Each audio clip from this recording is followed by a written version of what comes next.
তোমার জন্য কেউ থামবে না, সূর্যও না, চন্দ্রও না, আলো বাতাস রোদ বৃষ্টি কেউ না, একটা মানুষও না, একটা মানুষও না। এ দুনিয়া বড় স্বার্থপর, বড় স্বার্থপর। এজন্য বাপ আপনাদেরকেও বলি, যুবক তোমাদেরকেও বলি, তুমি নষ্ট হয়ে গেলে শেষ পর্যন্ত মনে রাখো তোমার জন্য কেউ থামবে না। আপনাদেরকে বলি বাবা, স্ত্রী সন্তানের জন্য যদি আপনি হারাম উপার্জন করে জীবনটা শেষ করছেন, কোনদিন পাবেনও নাই। সুদের টাকা, কিস্তির টাকা, হারামের টাকা, ওজনে কম দেওয়া, ধোকাবাজি, প্রতারণা করা উপার্জন করা দরকার ছিল না। আমনের কলজার মধ্যে শয়তানে বসায় দিছে যে বউ বাচ্চার লাগে এগুলা করতেছো, করো না রে বাপ, খোদার কসম এরা মনে রাখবে না, এরা মনে রাখবে না, এরা কোনোদিন বলবে না, এরা মনে রাখবে। দুপুর বেলা জানাজা হইছে, আসরের পরে জানাজা হইছে, কানছে 2 ঘন্টা 4 ঘন্টা, জি পুত, নাতি নাতনি, স্ত্রী সন্তান। ওই দিনকেই এশার নামাজের পরে দেখা যাবে এরা সবাই পাশের বাড়ির থেকে ভাত তরকারি রান্না আনছে, এরা খানা খাইতেছে, এরা গোশত খায়, মাছ খায়, ডাল খায়, সবই খাইতেছে। এরা না কাঁদছে অনেক, ওই কাঁদছে আর কি। এজন্য আমি নিজেকে বরবাদ করে, আমার কবর, আমার আখিরাতকে নষ্ট করে, আমি আমার স্ত্রী সন্তানকে হারাম খাওয়াইতে হবে, খোদার কসম এটা কোনো মুমিন করতে পারে, কোনো মুমিন করতে পারে। আমার ছেলে কোনোদিন 1 ওয়াক্ত ফজরের নামাজ পড়বে না, আর এমন জানোয়ারের জন্য আমি কামাই করুম, কমপক্ষে আমি আনিস এমন বেকুব না। তার লগে আমার আগে বুঝাপড়া করা দরকার। তুই মুসলমানের বাচ্চা কিনা আগে এটা বল, তুই ইমানদারের সন্তান কিনা বল বেটা। যদি তুই মুসলমানের বাচ্চা হস, আমি তোর জন্য মাথার ঘাম পায়ে ফেলে কামাই করমু, আমার এই কষ্টের উপার্জনের কিনা ফ্যান, খাট, পালং, সোফা, ফার্নিচার, বাজার সদাই, আর তুই বেঈমান সারা রাত মোবাইলে নারী দেখবি, ছবি দেখবি, কোনোদিন ফজরের নামাজ পড়বি না। এমন জানোয়ারের জন্যই আমি কামাই করলাম না। এমন হাইওয়ানের জন্য কামাই করতে বলছে কে? যার কপালে সেজদা নাই, অত মানুষ না। কেউ আমরা থাকবো না, রাজপ্রাসাদের ওই অট্টালিকায়ও মরে যাবে, জীর্ণ কুঠিরে কুড়ে ঘরে যে মরে যাবে, জীবনে যে কোনো দিন দুঃখ দেখে নাই সেও মরে যাবে, জীবনে যে কোনো দিন সুখ দেখে নাই সেও মরে যাবে, সেও মরে যাবে, চাইলেও মরে যাবে, না চাইলেও মরে যাবে। হসপিটালের আইসিইউর ভিতর থেকেও মালাকুল মৌত নিয়ে আসে, লন্ডন আর থেকে, থাইল্যান্ড থেকেও হসপিটাল থেকে বাংলাদেশের রুগীরে মৃত্যু দিয়ে দেয়। এই জন্য বন্ধু আমার, বাপ আমার, অনেক ছেলে আছো তোমরা কোনোভাবেই বুঝতে চাও না, কোনোভাবেই না। তোমাদের শাহওয়াত তোমাদেরকে বুঝাইতে চায়, কোনোভাবেই তোমরা বুঝতে চাও না যে এই মোবাইল, এই নারী, এই ছবি, তোমাদের বন্ধুদের এই আড্ডা, এটা তোমার ভালো করে না।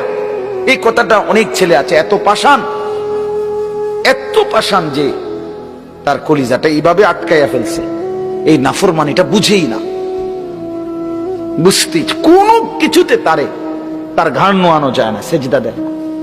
হায় হায় রে বাপ, মুসলমানের বাচ্চা এত বড় শক্ত হওয়া, এত পাষাণ হওয়া, এটা তো একটা জানোয়ারের স্বভাব না। জানোয়ারও তো এত কঠিন হয় না, হাইওয়ান জানোয়ার, কুকুর বিড়ালও এত নিকৃষ্ট হয় না।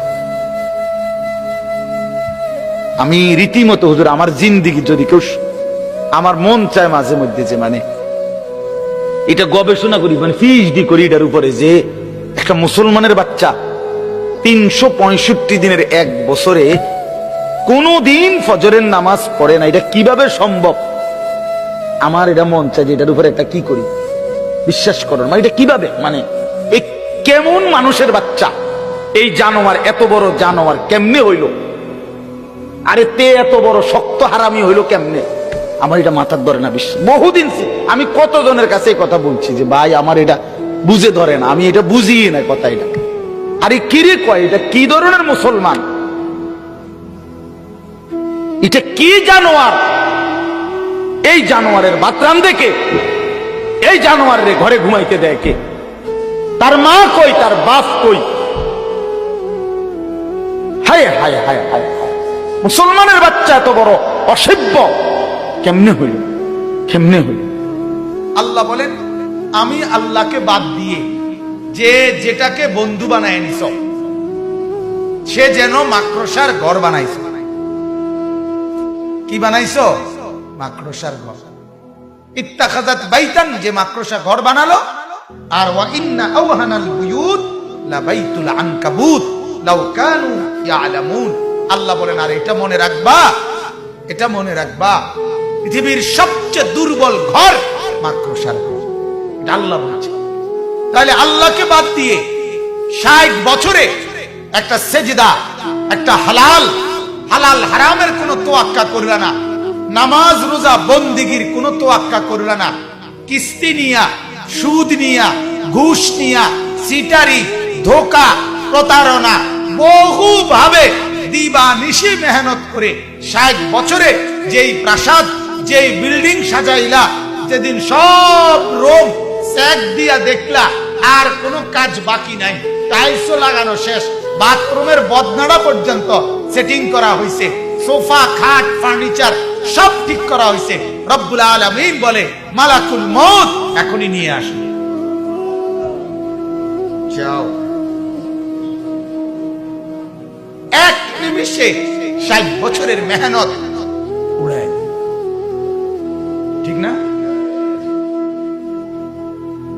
এজন্য এটা ভাবা উচিত, আল্লাহকে বাদ দিয়ে, সেজদাকে বাদ দিয়ে, গোলামিকে বাদ দিয়ে, হালাল বাদ দিয়ে, আল্লাহর বন্দিগি বাদ দিয়ে যে যেটার মধ্যে ডুবে গেলেন সে মাকড়সার ঘর বানাইতেছেন। কি বানাইতেছেন বলেন?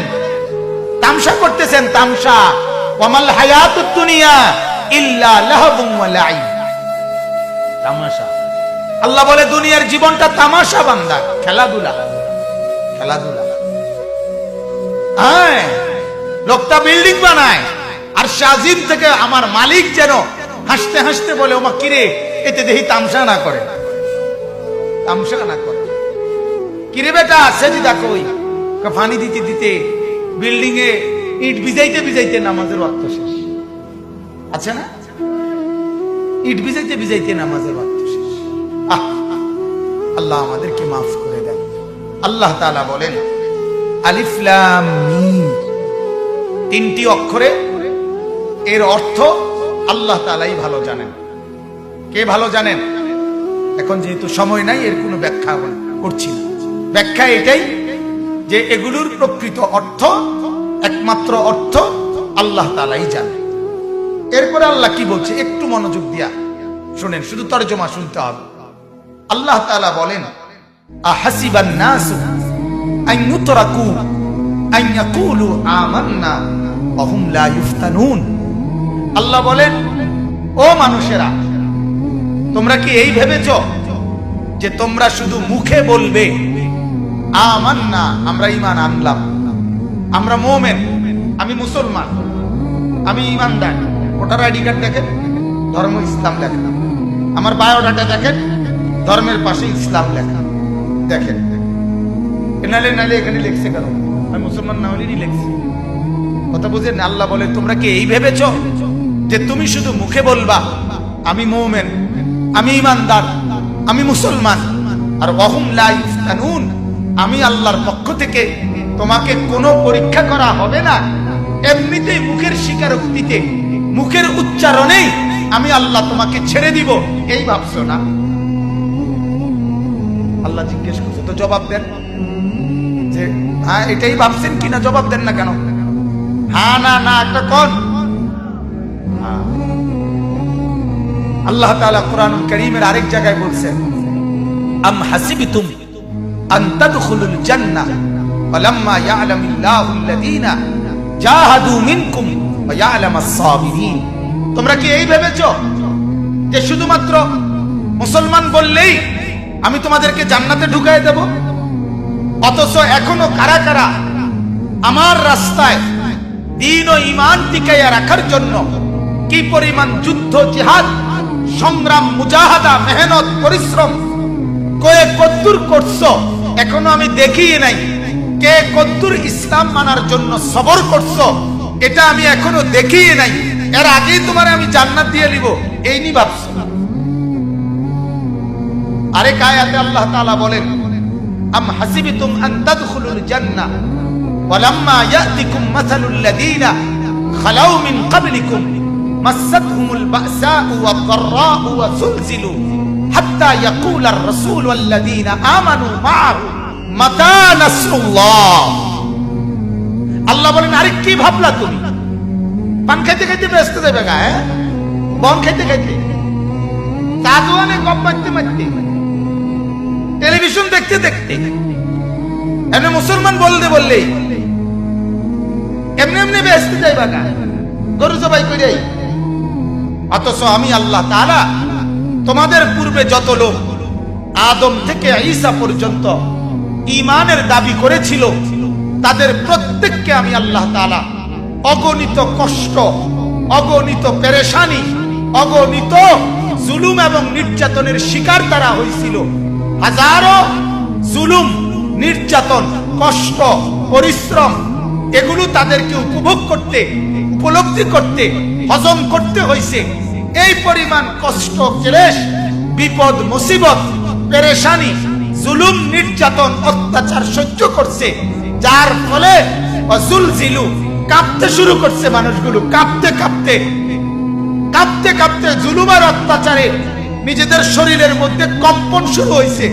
আর শেষ পর্যন্ত কি পরিমাণ নির্যাতন হইলে আল্লাহ বলে রসুল ওই জামানার নবী এবং নবীর সাথে ঈমানদার বান্দারা আল্লাহর কাছে হাত তুলে বলছে, আল্লাহ আর কতক্ষণ সহ্য করলে আপনার সাহায্য আসবে? মাতা নাসরুল্লাহ। আর কখন, আর কখন?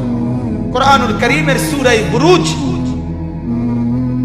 বুরুজ একটা সূরা আছে না, ওই সূরার মধ্যে আছে পূর্ববর্তী জামানায় এক নবীর ঈমানদার উম্মতকে ওই জামানার জালেম বাদশা ঈমান আনার কারণে মাটি খুঁড়ে গর্ত বানাইছে, বড় বড় গর্ত, আসহাবুল উখদুদ বড় বড় গর্ত বানাইছে। বানাইয়া বলছে এই গর্তের মধ্যে লাকড়ি দিয়ে আগুন ধরাও। পুরা গর্তের মধ্যে যখন আগুন ধাউ ধাউ করে উঠছে তখন ওই নবীর উম্মত, ঈমানদার অনুসারী ওই মানুষগুলোকে একটা একটা করে ধরে ধরে ওই গর্তের মধ্যে, আগুনের মধ্যে ফেলছে। ফেলে এরপরে বলছে এর উপরে মাটি ফেলাও। এরপরে মাটি ফেলাইয়া বলছে এর উপরে তোমরা লাফায়া লাফায়া নাইচা নাইচা এদেরকে দাফন করো। কুতিলা আসহাবুল উখদুদ আন-নারি যাতিল ওয়াকুদ। পড়ে দেখি আল্লাহ তাআলা বলে, এখনো কি সহ্য করছো? এখনো কি সহ্য করছো? এ পরিমাণ কষ্ট সহ্য করছে, যে পরিমাণ কষ্টের পরে রাসূলরা হয় উলুল আজম, নবীরা হয় সীমাহীন ধৈর্য সহ্যের অধিকারী। ঠিক কিনা বলেন না? সেই নবীরা পর্যন্ত হাত তুলে ফেলছে। আল্লাহ আর কতক্ষণ, আর কতক্ষণ? তাহলে আল্লাহ তাআলা বলেন, আমার বান্দা শুধুমাত্র মুমিনের দাবি করলে, মুসলমানের দাবি করলে বাপ, আল্লাহ বলেন আমি এমনি ছেড়ে দেব না। পরীক্ষা করব, ঈমানের পরীক্ষা, আমলের পরীক্ষা, বন্দেগীর পরীক্ষা, সেজদার পরীক্ষা, গোলামির পরীক্ষা, হালাল হারামের পরীক্ষা, জায়েজ না জায়েজের পরীক্ষা, বৈধ অবৈধের পরীক্ষা। অতএব পরীক্ষায় উত্তীর্ণ হইতে হইলে 24 ঘন্টা আল্লাহ এবং তার রাসূলের নির্দেশনা মতে চলবে। ওয়ালাকাদ ফাতান্নাল্লাযীনা মিন ক্বাবলিহিম। এরপরে আল্লাহ তাআলা বলেন, আমি তোমাদের পূর্বে এই কথাটাই, তোমাদের পূর্বে যত লোক ঈমানের দাবি করছে প্রত্যেকের পরীক্ষা নিয়েছি। প্রত্যেকের কি নিয়েছি? ইব্রাহিম আলাইহিস সালামকে আল্লাহ তাআলা বলেন 84 বছর ইব্রাহিম নবী কাইদা আল্লাহর কাছ থেকে একটা ছেলে পাইছেন। ঠিক কি না বলেন? ছেলেটার নাম কি? ইসমাঈল। কানসে 84 বছর পরে, 84 বছর বয়সে ইসমাঈল হইছে। এরপরে ইব্রাহিমকে আল্লাহ তাআলা, তাফসীরে আছে একটা উর্দু খুতবা আছে 5 খণ্ডে, খুতবাতে কাসিমি, পাকিস্তানের একজন বড় বুজুর্গ হযরত মাওলানা জিয়া আল কাসিমি, ওনার বয়ান আপনারা উলামায়ে কেরাম কিনলে খুব মজা পাবেন পড়ে, উর্দুতে আছে। ওই কিতাবে আছে যে ইব্রাহিম আলাইহিস সালামকে আল্লাহ তাআলা ইসমাইল ছেলেটাকে দিয়ে প্রথম পরীক্ষা করছে আল্লাহ তাআলা। আল্লাহ বলেন ছেলে দিলাম, তবে হাজেরার কোলে থাকবে, তোমার কোলে দিতে পারতা না, চুমা দিতে পারতা না, আদর করতে পারতা না, শুধু চাইয়া দেখবা। এটা প্রথম পরীক্ষা। দরজায় দাঁড়াইয়া দেখবা শুধু, কিন্তু আদর করতে পারবা না, কোলে নিতে পারবা না। ইব্রাহিম আলাইহিস সালাম বলছে আসলাম, আল্লাহ মেনে নিলাম, তুমি বড় মাওলা, তোমারই ভালোবাসি। কিছুদিন পরে আল্লাহ বললেন ইব্রাহিম না, এখন আর চাইতেও পারতা না, মরুভূমিতে চোখের আড়ালে দূরে ওইখানে রাইখা আসে। ইব্রাহিম আলাইহিস সালাম বলছে আসলাম, আল্লাহ মেনে নিলাম, মেনে নিলাম, পরীক্ষায় ফেল করতে চাই না মাওলা, রেজাল্ট ভালো করতেই হবে, প্রয়োজনে ছেলেকে দূরে দিয়ে আসলাম, তবু তোমাকেই ভালোবাসি মাওলা। কিছুদিন পরে আল্লাহ তাআলা বললেন, সংক্ষেপে বলছি এই জন্য, ইব্রাহিম প্রথমে তো দেখতে দিছিলাম, এরপরে চোখের আড়াল করে রাখছিলাম, তবুও তো ছিল, বিদেশে হইল ফুত আমার আছে তো।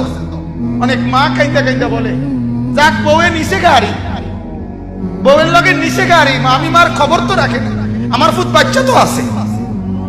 কথা বলেন না, বলে না এমন, আমার ফুতে আছে তো, যা খেনে থাকো, আমি মা না পাইলা মারি। আল্লাহ তাআলা বলে ইব্রাহিম তুমি তো ভাবছিলা যাক ফুত আছে তো, না এবার আর রাখতাম না, এইবার জবাই করে আমার দেওয়া আমারটাই দিয়ে দাও। আল্লাহ তাআলা বললেন, ইব্রাহিম বললেন আসলাম, না মাওলা আপনি বড় মাওলা, আপনাকেই ভালোবাসি, আমি ফেল করুম না মাওলা, আমি রেজাল্ট ভালো করতেই হবে। এজন্য ছেলেকে গর্দান মধ্যে ছুরি রাখা দিছে। ছুরি রাখার পরে এবার মাওলা পাক আল্লাহ তাআলার মহব্বতের জোশ আসছে, আল্লাহর রহমতের দরিয়ার মধ্যে, সাগরের মধ্যে উথলে ঢেউ উঠছে। আল্লাহ বলে ইব্রাহিম আরে তোরে আমি চাইছি রে পরীক্ষা, এবার তুই পুরাপুরি কামিয়াব, তুই পুরাপুরি ফলাফল উত্তীর্ণ, যা তোর ছেলেও দিলাম, আমি আল্লাহ রাজি হয়ে গেলাম। এবার ছেলেও পাইলো, আল্লাহকেও পাইলো, ঠিক কিনা বলেন? ছেলে কুরবানি হয়েছিল। এজন্য দোস্ত, সন্তানকে দ্বীন শিখাইলে, সন্তানকে কোরআন শিখাইলে, সন্তানকে নামাজ শিখাইলে, সন্তানকে মাদ্রাসা পড়াইলে, আল্লাহর কসম দুনিয়া অভাব হবে না, দুনিয়াও মিলে যাবে, আখিরাতও মিলে যাবে, আখিরাতও মিলে যাবে। এজন্য অনুরোধ, মুসলমান যতজন বসছেন একজনও তার একটা সন্তানকে বঞ্চিত করিয়েন, কোরআন থেকে বঞ্চিত করিয়েন, দ্বীন থেকে বঞ্চিত করিয়েন না। আমার শায়েখ আল্লামা মুফতি মুশতাকুর নবী সাহেব হুজুর এটা আবেগে অনেক সময় বলে যে মা যেই বাপ তার সন্তানকে আল্লাহর কোরআন শিখায় নাই, নামাজ রোজা শিখায় নাই, মাদ্রাসার এই সবক দেয় নাই, হুজুর বলে ওই মা বাপ যদি তার সন্তানটাকে 70 বার আগুনে পুড়াইয়া ফেলতো তাইলে এত ক্ষতি হইতো না। কোরআন না শিখাইয়া এই মা বাপ ওই সন্তানের যে ক্ষতিটা করে দিল। এরপরে হুজুরে বলে যে দোহাই ওই মা বাপকে বলি, আপনি এই সন্তানের বাপ না হলে ভালো ছিলেন, আপনি এই সন্তানের মা না হলে ভালো ছিল। কেন বাচ্চাটাকে বঞ্চিত করলেন? কেন বাচ্চাটাকে বঞ্চিত করলেন? এজন্য একজনও ইনশাআল্লাহ আমরা আমাদের সন্তানকে দ্বীন শেখাবোই শেখাবো ইনশাআল্লাহ। বলেন ইনশাআল্লাহ। আগামীর পৃথিবী, আগামীর সামনে দাজ্জাল বাজান, আগামীর সামনে দাজ্জাল, দাজ্জাল দেখা যায়, দাজ্জাল দেখা যায়, কিয়ামত দেখা যায়। ইকতারাবা লিন-নাসি হিসাবুহুম, আল্লাহ বলে হিসাবের সময় কাছায় গেছে বান্দা। ইকতারাবাতিস সাআ, আল্লাহ বলে কিয়ামত ঘনায় গেছে বান্দা। আরে যিনি বানানেওয়ালা তিনি বলতেছে ও আমার বান্দা, আমি না বলছি এই নবী শেষ নবী, এই কিতাব শেষ কিতাব, এই দিন শেষ ধর্ম, আর দিতাম না রে, এরপরে তো আমার সংসার আমি গুছাই এলাম, তাহলে কিসের অপেক্ষা করছে? কথা বলেন না কেন? মালিকই তো বললো আর দিতাম না রে, শেষ, যা দিছি দিছি, এরপরে আর কিসের অপেক্ষায়? এজন্য সন্তানকে বঞ্চিত করবেন না। বলেন ইনশাআল্লাহ। প্রত্যেকেই পাক্কা নিয়ত করেন তিনজন ছেলে তিনজনই কোরআন পড়বে, তিনজন মেয়ে তিনজনই কোরআন পড়বে। বলেন ইনশাআল্লাহ। যার ঘরে যতজন দিন শিখবে ততজন। কথা বলেন কয়জন? আবার বলেন কয়জন? আছে যতজন দিন শিখবে কতজন? আমি এই জন্য সবসময় বলি যে আপনার একটি সন্তানকে হলেও মাদ্রাসায় পড়ান, একটি মেয়েকে হলেও মাদ্রাসায় পড়ান। এই কথা বলা আমার ফতোয়া হলো নাজায়েজ। এটা বলার কোনো সুযোগ নাই, এই কথা বলার কোনো অনুমতি নাই। আপনার কাছে কোনো আমি ভিক্ষা চাই না, আপনার কাছে রাসূলের হাদিস মনে করাই চাইছি যে আলা কুল্লে মুসলিম, আলা কুল্লে মুসলিম মানে তিনজনে একজন। কথা বলেন কয়জন? কথা বলেন না কেন? নবী বলল সবার উপরে দিন শিক্ষা ফরজ, আপনি কোন তিনজনে একজন? কে অনুমতি দিল? আপনারে কমানের অনুমতি দিল কে? কথা বলেন, বুঝছেন কিনা আপনার? এজন্য প্রত্যেকেই ছেলে মেয়ে, আলহামদুলিল্লাহ বাংলাদেশে এখন চতুর্দিকে মহিলা মাদ্রাসা আছে, আছে কিনা বলেন? এই জমানায় মেয়ে দিন শিখলো না, ছেলে দিন শিখলো না। আল্লাহর কসম এই কথা বলিয়া কি কারণ? কোন কারণ দর্শাবার কোন সুযোগ পাইতেন না। চতুর্দিকে এত মসজিদ মাদ্রাসা, এত মাদ্রাসাও থাকার পরেও যারা তাদের ছেলে মেয়ে কোরআন বঞ্চিত হইল, এটার কোন কারণ দর্শাবার সুযোগ। এজন্য কোরআনে আছে নাফরমান যখন জাহান্নামী আল্লাহকে বলবে ক্বালু রব্বানা গালাবাত আলাইনা শিকওয়াতুনা, আল্লাহ আমার কপাল মন্দ, এই কারণে আমি দিন মানতে পারছি না। ওয়া কুননা কওমান দাল্লিন, আল্লাহ আমি গোমরা ছিলাম, এই কারণে মানতে পারছি না। আল্লাহ বলেন ক্বালা খসাউ ফিহা, না না বেঈমান, জাহান্নামের আগুনে মুখ থুবড়ে জাহান্নামের আযাব ভোগ কর। ওয়ালা তুকাল্লিমুন, আর কোনো কথা বলবি না, একটা শব্দ। জাহান্নামী জাহান্নামে পড়ার পরেও, মানে জাহান্নামের আযাব নিক্ষিপ্ত হওয়ার পরও কিছুক্ষণ কথা বলবে। এর শেষ যখন এই কথাটা বলবে রব্বানা আখরিজনা, আল্লাহ আমারে এই জাহান্নাম থেকে উদ্ধার করেন। ফা ইন উদনা ফা ইন্না যালিমুন, যদি আড়াওয়ার করি তাইলে আমি বড় পাপী। আল্লাহ বলেন না, তুই ডুবে মর, তুই এখানে জাহান্নামের আযাব ভোগ কর। ওয়ালা তুকাল্লিমুন, আর কথা বলবি না, আর একটা শব্দ বলবি না। আল্লাহর কসম আমি নিজে তাফসীরে মারিফুল কোরআনের মধ্যে পড়ছি, আল্লাহ যখন বলবে এই জাহান্নামী আর কোনো কথা বলতে পারবি না, সাথে সাথে জাহান্নামের আযাবের, জাহান্নামীর গলার আওয়াজ, কথার শব্দ বন্ধ হয়ে যাবে। এরপরে আর কোনো শব্দ জাহান্নামী উচ্চারণ করতে পারবে না। আরো জঘন্য কথা আছে, তাফসীরে মারিফুল কোরআন লিখছে এরপরে জাহান্নামী কুত্তার মতো ঘেউ ঘেউ করবে, কুকুরের মতো শুধু ঘেউ। ওইখানে আছে, বিশ্বাস করে জাহান্নামী আর কোনো কথাই বলতে পারে না। ওয়ালা তুকাল্লিমুন, আল্লাহ বলবে আর কোনো কথা নাই, কোনো কথা নেই, চুপ। আল্লাহ আমারে মাফ করে দেন। আল্লাহ তাআলা শেষ, আল্লাহ তাআলা বলেন আমি পরীক্ষা করে দেখব, ফালিয়ালামান্নাল্লাহুল্লাযীনা সাদাকু ওয়ালিয়ালামান্নাল কাযিবিন। আল্লাহ বলেন আমি পরীক্ষা করে ঈমানদার বাছাই করব, সত্যবাদী আর মিথ্যাবাদী। ঈমানের দাবি করো, মুখে বিড়ি, মিথ্যাবাদী। ঈমানের দাবি করো, ফজরের নামাজের সেজদা দাও না, মিথ্যুক তুই বেটা। ঈমানের দাবি করো, সুদ খাও, মিথ্যুক তুই বেটা। কি বলে? মিথ্যুক না? আল্লাহ বলেন আমি ঈমানের দাবিতে পরীক্ষা করে এরপরে সত্যবাদী আর মিথ্যাবাদী বাছাই করব। সর্বশেষ আল্লাহ বলেন আম হাসিবাল্লাযীনা ইয়ামালুনা সাইয়্যাতি আন ইয়াসবিকুনা।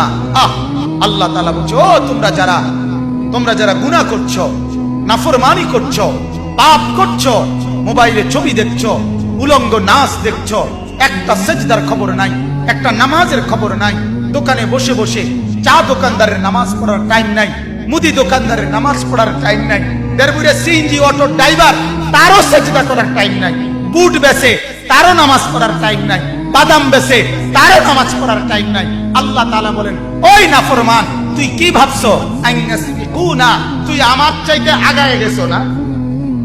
আমি তোরে দেখতাম না, না আমি তোরে কিছু করতে দিতাম না, এটা ভাবছো না? আইনাসবিকুনা, তুমি ভাবছো তুমি আমারে ডিঙ্গাইয়ে গেছো না, আমার রেঞ্জের বাইরে চলে গেছো না, আমার আয়ত্তের বাইরে চলে গেছো। না না, আমার আয়ত্তের বাইরে যাও নাই। সাআমা ইয়াহকুমুন, তুমি যে মনে মনে ফয়সালা করছো, আল্লাহ দেখে না, আল্লাহ ধরে না, আল্লাহ তাআলা মাতে না, আল্লাহ বলেন না, এটা ভুল, এটা ভুল। তুমি অচিরেই কবরে আসলে দেখবা আমার আযাব কত ভয়ঙ্কর। ওয়ালামু আন্নাল্লাহা শাদীদুল ইকাব, মনে রাখবা আমার আযাব বড় ভয়ঙ্কর। বলেন নাউযুবিল্লাহ। সর্বশেষ আয়াত, 5 নম্বর আয়াত, আল্লাহ তাআলা খুশখবর দিছে নেককারদেরকেও। তোমরা যারা নেককার, সেজদা করে করে, জিকির করে করে, সকাল সন্ধ্যায় রাত গভীরে, তাহাজ্জুদে আওয়াবিনে, তাসবিহে জিকিরে আমি মাওলাকে ডাকতে ডাকতে এই আশায় বন্দেগী করছো যে আমার সাক্ষাৎ পাইবা। মান কানা ইয়ারজু লিকা আল্লাহ, আমার মুলাকাত, আমার দিদারের আশা করে করে যারা বন্দেগী করছো, আল্লাহ বলেন ফা ইন্না আজালাল্লাহি লাআতিন, আমি আল্লাহ মালাকুল মউত নামে একজন ফেরেশতা মৃত্যু করে দেওয়ার জন্য তোমার কাছে পৌঁছাবো। সে তোমারে মৃত্যু নামক একটা নিয়ামত উপভোগ করাইয়া আমার কাছে নিয়ে আসবে। ফা ইন্না আজালাল্লাহি লাআতিন, আমার আল্লাহর পক্ষ থেকে তোমার মৃত্যু, মালাকুল মউত আসবে, লাআতিন আসবে তোমার কাছে, এসে মৃত্যুর শরাব, মৃত্যুর এক পেয়ালা, মৃত্যুর একটুকু শরাব, মৃত্যুর একটু চুমুক তোমারে ভোগ করাইয়া আমার কাছে নিয়ে আসবে। ওয়াহুয়াস সামিউল আলিম, আল্লাহ তাআলা বলেন যে আমি আল্লাহ সবকিছু শুনছি, সবকিছু জানি। ঠিক কি না বলেন? অতএব তুমি অপেক্ষা করো, আমি শুনতেছি, আমি জানি, তুমি ডাকতে থাকো, সেজদা দিতে থাকো, গোলামি করতে থাকো, হালাল খাইতে থাকো, সুখে থাকো আর দুঃখে থাকো, আমি মাওলাকে ডাকতে থাকো। এই কয়দিন পরে আজরাইল পাঠাবো, তোমারে আমার কাছে নিয়ে আসবো। এজন্য হাদিসে আছে, আল্লাহর নবী সাল্লাল্লাহু আলাইহি সাল্লাম, এটাই আমার শেষ কথা, আল্লাহর নবী সাল্লাল্লাহু আলাইহি সাল্লাম হাদিসে আছে, নেককারের সামনে নবীজি বলে মালাকুল মউত আজরাইল আয়েশা অত্যন্ত সুন্দর আকৃতিতে দাঁড়ায়, খুব চমৎকার সুদর্শন আকৃতিতে দাঁড়িয়ে মালাকুল মউত আল্লাহর প্রিয় বান্দা নেককার বান্দাকে বলে যে থাকবেন আর কিছুদিন, কেন দুনিয়ায় থাকবেন? আল্লাহর নেক বান্দা তখন চোখের পানি ফেলে বলে, কি কইলা মালাকুল মউত, থাকবো কেন রে? সকাল দুপুর রাত নিশীথে চোখের পানি ফেলে ফেলে যে মাওলারে ডাকি, কখনো সুবহানাল্লাহ, কখনো আলহামদুলিল্লাহ, কখনো আল্লাহু আকবার, কখনো লা ইলাহা ইল্লাল্লাহ, কখনো আস্তাগফিরুল্লাহ, কখনো দুরূদ শরীফ, এই যে বহুবার বহুভাবে ডাকি, পাগল দেখেই তো ডাকি, আমি বেচাইন দেখেই তো ডাকি। এজন্য সকালেও ডাকি, দুপুরেও ডাকি, বিকালেও ডাকি, সন্ধ্যায়ও ডাকি, রাতেও ডাকি, তাহাজ্জুদেও ডাকি, সারাদিন যে মাওলাকে ডাকি তার কাছে যাওয়ার জন্যই তো ডাকি। তুমি আইও না, দেখে না যাইতারি না, তোমার লাগে না বইয়া রইছি, তুমি আসো নাই দেখে না যাইতে পারি না। বেটা তুমি আইসা আবার আমার না নিয়ে যাবা কেন? আমি এখনই যাব। তখন মালাকুল মউত বলে, তো চলেন, আপনার মাওলার কাছেই চলেন। এই জন্য ছেলেরা ভাবতে শিখো, এক একজনের চুলের পেখম দেখলে মনে হয় যেন হ্যাঁ তার কোনো আল্লাহ খোদা নাই, স্বয়ং সম্পূর্ণ। এক একজনের চলাফেরার ডংডুং দেখলে মনে হয় তারে ধরুন না কেউ নেই। লাফানের তাফালিং দেখলে, লাফানের চলাফেরার কথাবার্তার স্টাইল দেখলে মনে হয় অহংকার। আমার শরীর ভালো, সুস্থ সবল, আমার আব্বার টাকা আছে, আমার যখন মন চায় আমি আব্বু থেকে টাকা নিই, যখন মন চায় আমি মোবাইল টিপতেছি, আব্বু কিছু বলে না, আম্মু কিছু বলে না, সারা রাত মোবাইলে নারী দেখে, ছবি দেখে, যখন যা মন চায় তাই করে, মন চাইলে খায়, মন চাইলে না খায়। বাহ বাবা, মনে করছে পৃথিবীর কেউ যেহেতু কিছু বলে না, এভাবেই জীবন চলবে না। রে দোস্ত, সুখের জীবনও শেষ হয়, দুঃখের জীবনও শেষ হয়, সেজদার রাতও ভোর হয়, নেশার রাতও ভোর হয়, মদখোরও রাত ভোর হয়ে যায়, সেজদা বলার রাতও কি হয়ে যায়? ভোর হয় না।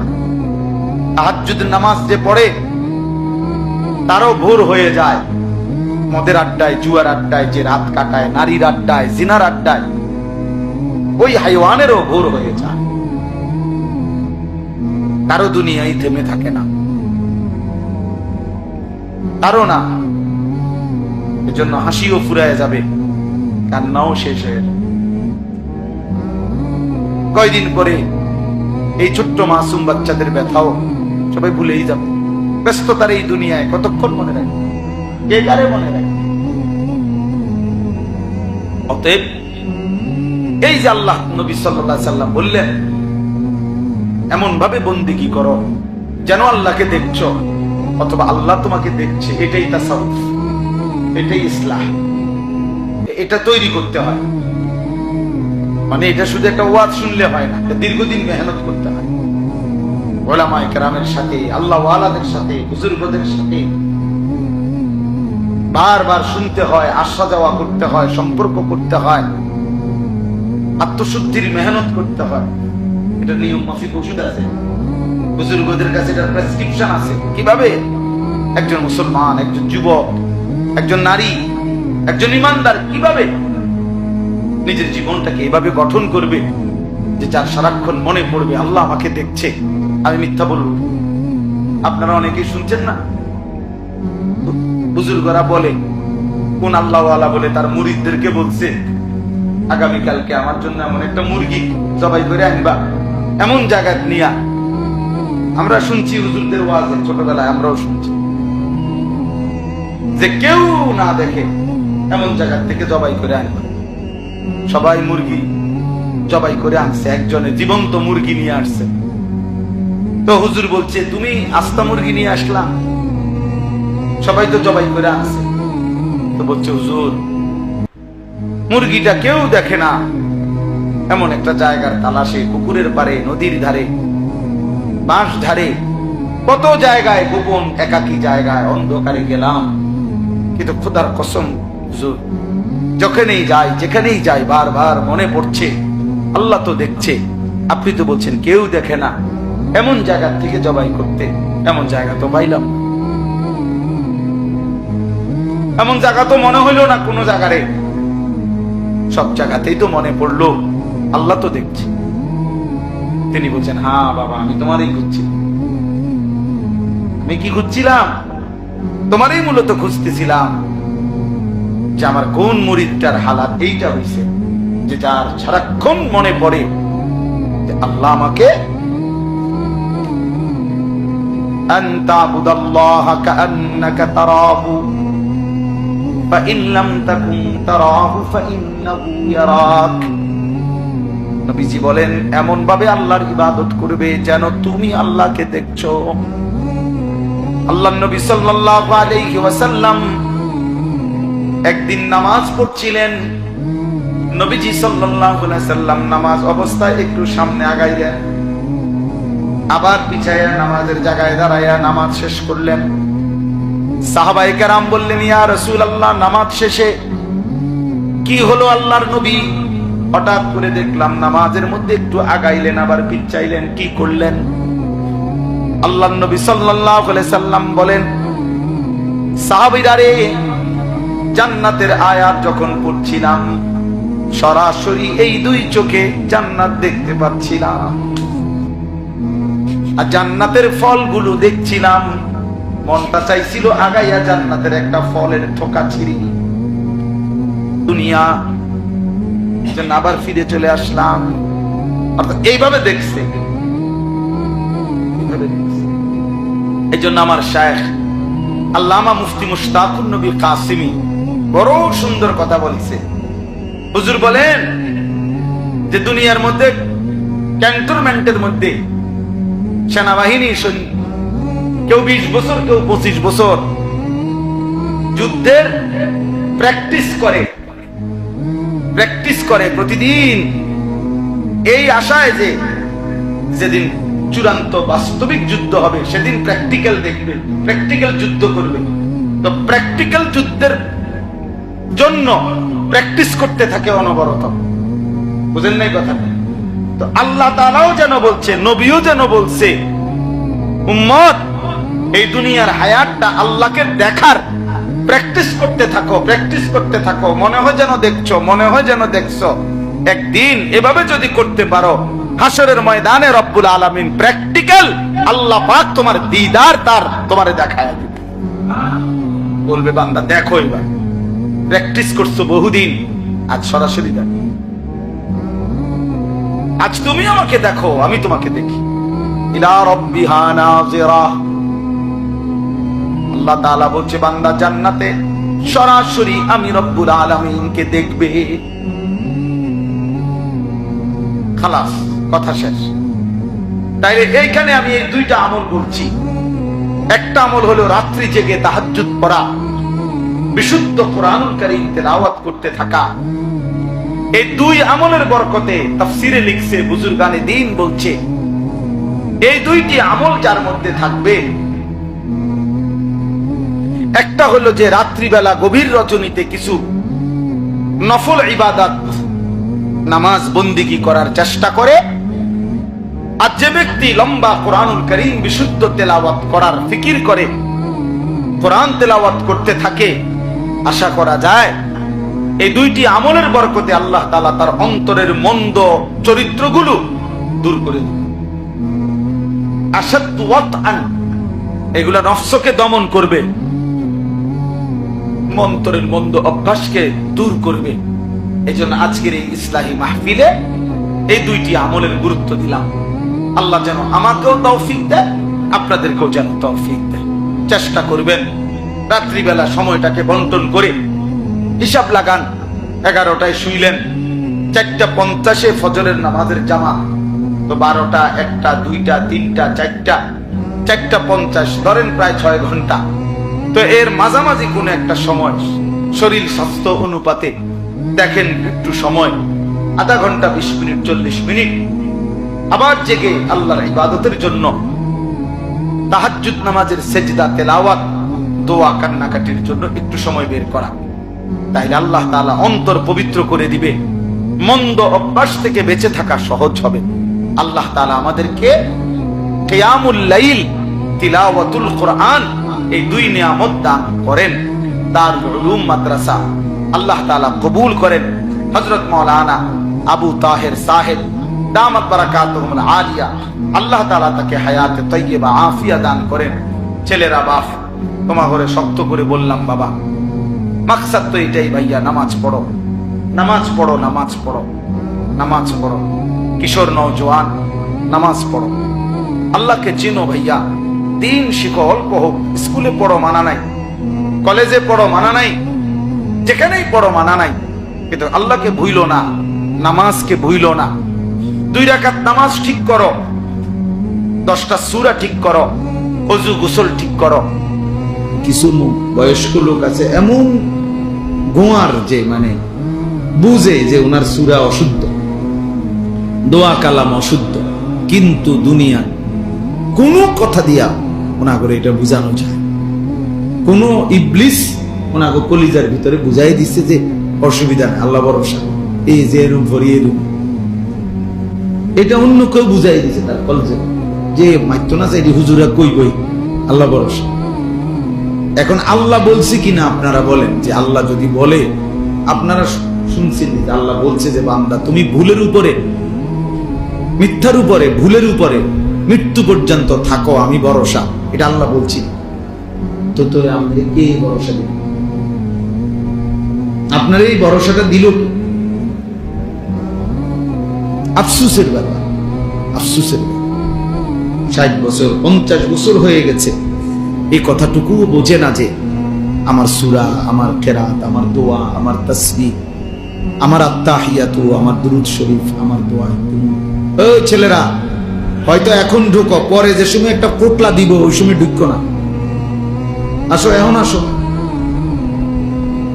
পরে আর কাউরে ঢুকতে দেওয়া হবে না।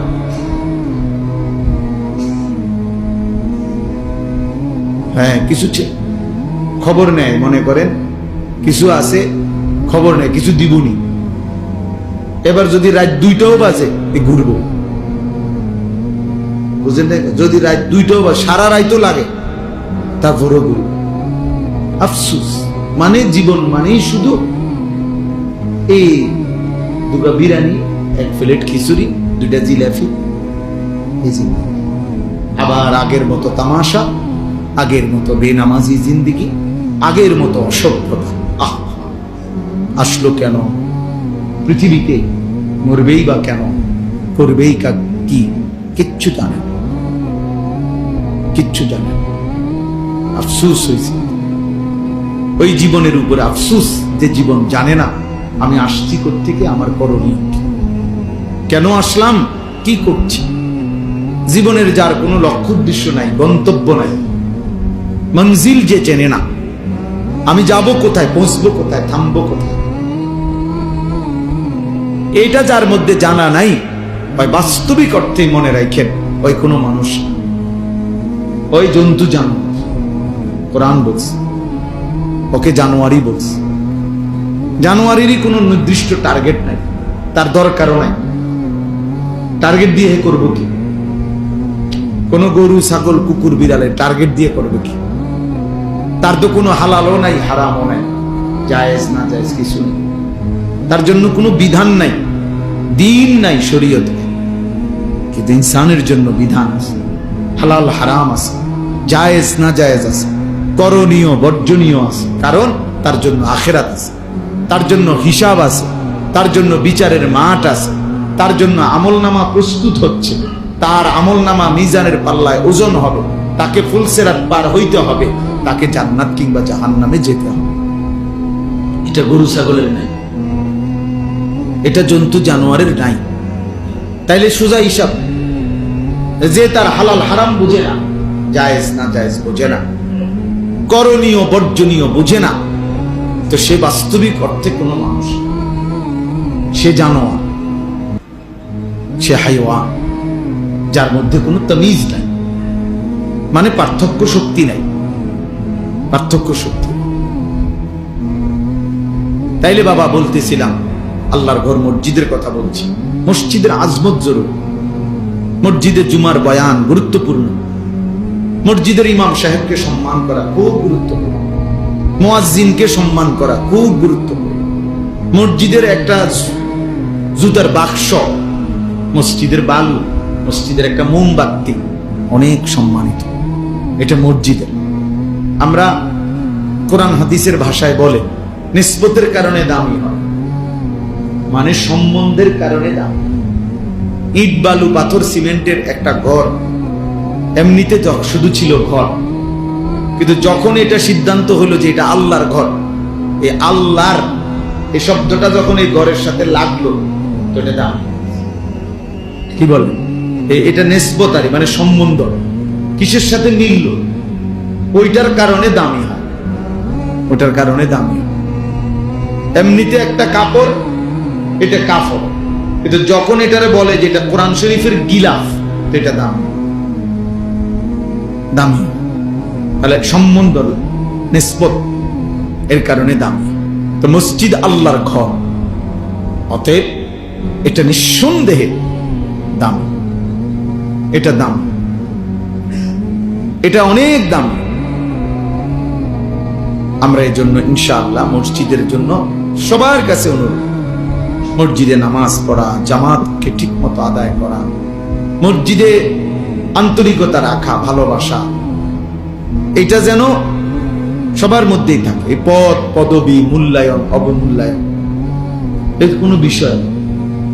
অমুকের সভাপতি বানাই তো, আমনে তারে দিয়ে দেন সভাপতি, তুই সভাপতির আব্বা, তুই সভাপতি 14 গোষ্ঠী, তুই নিয়ে সভাপতি, তোর সভাপতি নিয়ে তুই সিরা খাবি, তোর সেক্রেটারি নিয়ে তুই কি করবি, পানি ভিজে খাবি।